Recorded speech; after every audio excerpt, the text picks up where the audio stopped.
Greetings from Hopalong Hollow. This is Jerry, and I just wanted to let you all know that here we are in East Tennessee, but we did not get the terrible storms that so many in neighboring counties got, and all the devastation that occurred did not hit us this time around.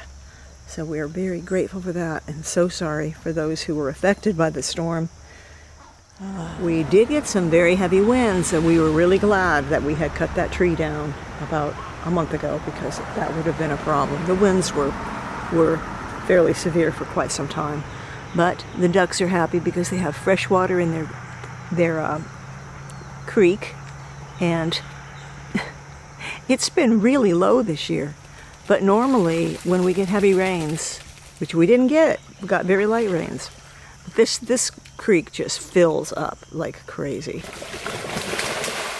Oh, duck fight, duck fight. Now, I got another surprise shortly after the storm came through. Well, let me show you. Here's our nice surprise we got. Petey Pat had 8 baby ducklings, and then she overtook a baby duckling that didn't belong to her. One little baby duckling was hatched by her sister Mia, and it decided to join this club. So I'm really glad. Many of the areas that were devastated by the floods and the hurricane were places I used to do shows in, like Black Mountain, North Carolina, Asheville. We did so many shows there. It's just so disheartening to see what happened in those areas. So I'm sorry for all of you that had to go through that.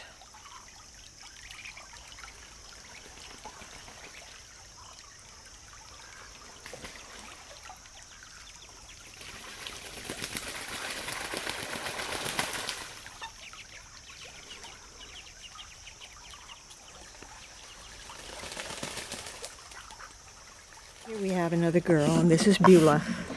Now, this is the second time this year she's tried to hatch babies. The last time she hatched about 5 babies, and I don't know what happened to them, but they were all dead.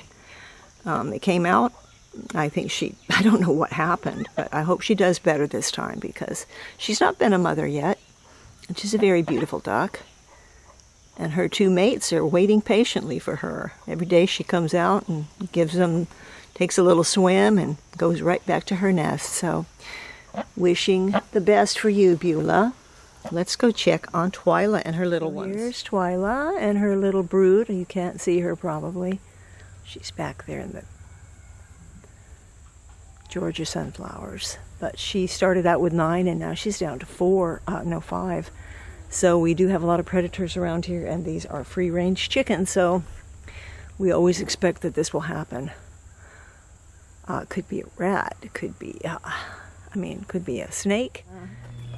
Here's Viola, she's growing like crazy. 12 or 13 weeks old now. She's a beautiful little pup. I know I told you in one of the last videos that I was pretty much done gardening for the year. Oh, that's just a joke. Of course I'm not done gardening for the year, because I still have all these beautiful plants growing. And I've got 4 roses coming in from Antique Rose Emporium that I ordered quite a few months ago. They have not arrived yet, but they're going to go right in here. I'm clearing this out to put the new 2 fairy roses. Update on the spokes where I put the zinnia seed underneath the spokes. Now, some kind of bug has been eating these leaves like crazy. I don't know what that would be at this time of year, but boy, some of these are really getting devastated. But there'll be enough here for flowers. We do have till the end of October, so I hope we have enough time to get some more blooms on those. But look at these. These have just gone crazy. Oh my gosh, way too tall. Way too tall for this section. You may remember a few weeks ago when I moved all these rose bushes from poor locations into this new sunny area where we had to cut the tree down. And I just wanted you to see that they're really doing well. Every single one of them is absolutely thriving. I was a little concerned at first, but they're looking really great. You can see that it is actually quite possible and healthy to move your roses from a poor location to one that is far better for them. And it's nice and sunny here, so they love it. Right now, the potager is looking so great. You might look at this and think, oh, what a mess you have, Jerry. But this is the kind of mess that I love. I mean, these are cottage gardens. These are real cottage gardens because they don't really have a whole lot of rhyme or reason. They just grow, and they grow where they want to. So they grow in the sidewalks, and they grow in the pathways, and they grow in places that you would never expect it. But the zinnias, the clary sage, the dahlias, the straw flowers are coming up. Beautiful morning glory. We certainly have lots and lots of zinnias. But what I'm waiting for to open up are the straw flowers, because I didn't get these until really late. But look how tall they are. I'm just hoping that they will open soon so that I can start collecting the flower heads for everlasting flowers, for dried flowers. And they're pretty tall. They should be opening soon. We've only got about, 20 more days before things start to get cold around here.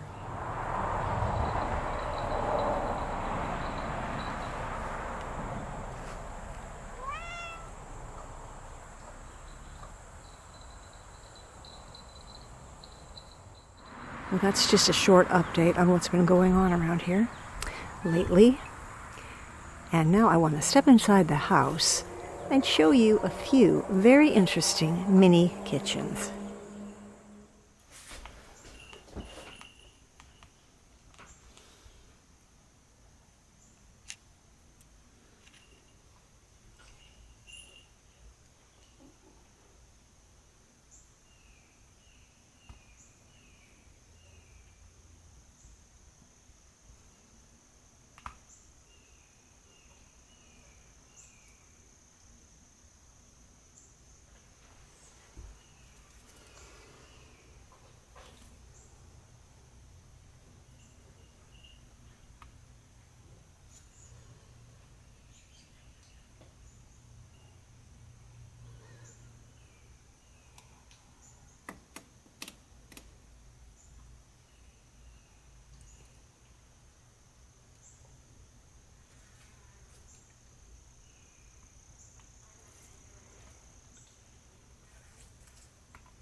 all those mini kitchens have an awful lot in common with my own kitchen. I guess one's taste never changes, but I've been collecting those miniature pieces for a long time, most of all to display my fiber animals, the Hopalong Hollow folk. I used to use a lot of those items as props in my booth when I was doing art shows, but now they're just in the back emporium waiting for the next photo shoot.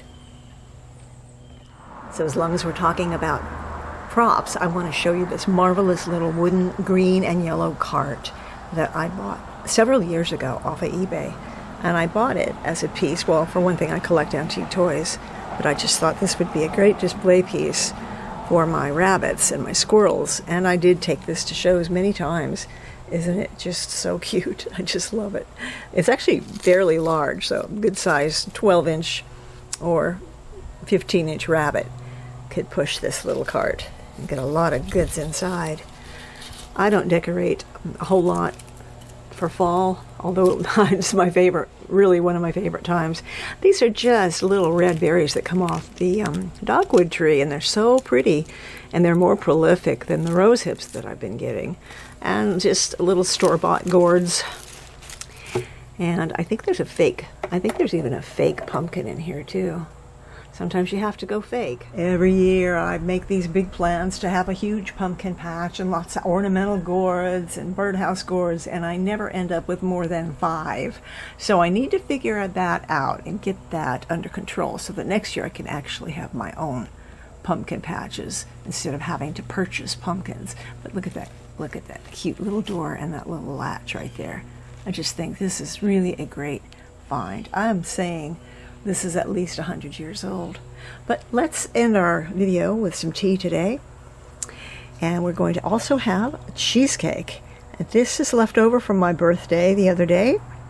We're going to have some French tea today. This is called Marco Polo.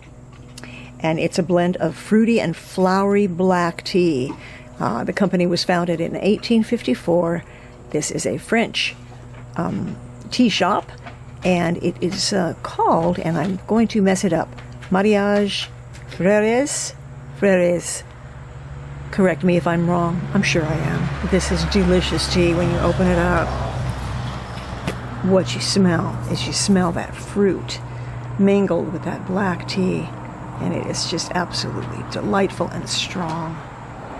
I love strong tea because I'm really, believe it or not, I'm a coffee drinker. Also having a piece of cheesecake, and this is left over from my birthday, which was the other day. And I had a big birthday the other day. On October 1st, I turned 71 years old, which is huge. You know why my hands look like this. Because I'm old. Oh, well. I am anxious to show you the birthday gift that I got. But it's arriving from Switzerland, and so it won't be here for a couple days. But it's something I have wanted for probably 15 years, and so I can't wait to show it to you. But this is really, really good. Cheesecake, I didn't make it. It was store-bought, and I have made cheesecake before that I just cannot match what you can get at the bakery. I'm so sorry I didn't let you all know sooner that everything was okay here. I had no idea so many people were concerned about our well-being, but I did put some notices on Facebook and Instagram. I just didn't do it here, which is where I should have put it.